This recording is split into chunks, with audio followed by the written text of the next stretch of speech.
वो भगवान के नाम के प्रताप को तो जानते हैं, लेकिन किसी ने कहा बाबा गोस्वामी तुलसीदास जी से कि अगर कोई पढ़ा लिखा ना हो तो, बोले भाई अगर कोई पढ़ा लिखा ना हो और फिर भी भगवान का नाम लेना चाहता हो तो क्या करे महाराज?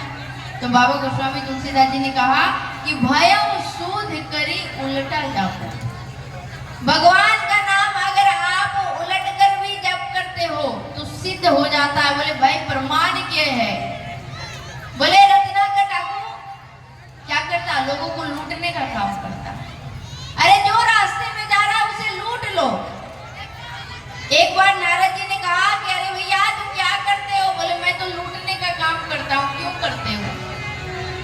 इसलिए करता हूँ ताकि परिवार को चला सकूं, बाल बच्चे का भरण पोषण कर सकूं। एक बार जरा दोनों हाथ उठा के प्रेम से बोलेंगे राधे राधे।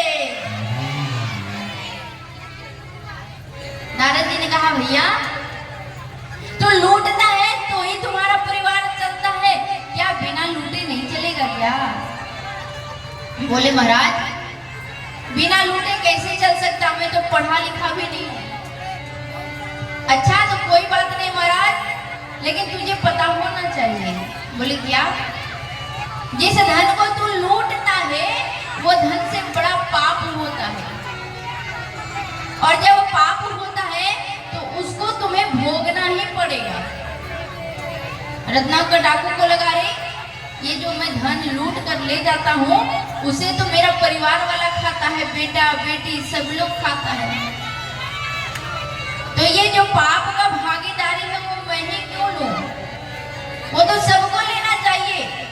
नारद जी परिवार में सब लोग हैं तो सब लोग पाप की भागीदारी होंगे। बड़ा ध्यान से सुनिएगा कि पाप के कमाए हुए धन को अगर हम खाते हैं तो किस नरक में गिर जाते हैं।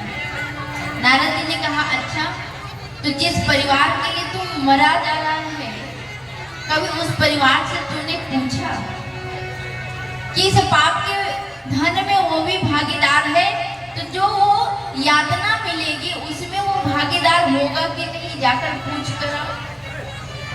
नारद जी के बोलने पर रत्नाकर डाकू गया घर।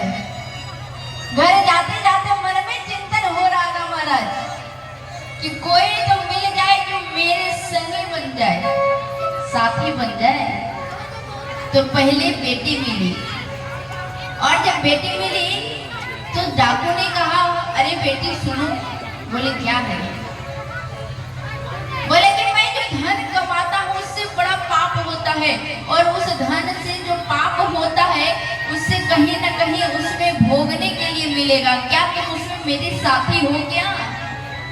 बेटी ने कहा पिताजी ये तो आप कमाते हो और मैं आपकी बेटी ठहरी, मेरा पालन पोषण करना आपके हाथ में है, मैं क्यों भागीदारी बनूं?